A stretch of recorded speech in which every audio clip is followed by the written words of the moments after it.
भगवान श्री कृष्ण जब माता देवकी और पिता वसुदेव को कंस के चंगुल से छुड़ाने गए तब उनकी उम्र 14 वर्ष थी।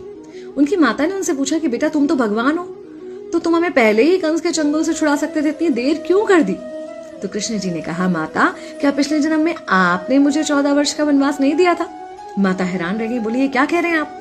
तब कृष्ण जी ने बताया कि पिछले जन्म में मैं राम था और आप थी माता कैकेयी और आप ही ने मुझे 14 वर्ष का वनवास दिया था और कर्म फल से कोई नहीं बच सकता माता, इसलिए आपको 14 साल का ये दुख सहना पड़ा। तब आश्चर्यचकित होते हुए माता ने पूछा, तो फिर यशोदा पिछले जन्म में कौन थी?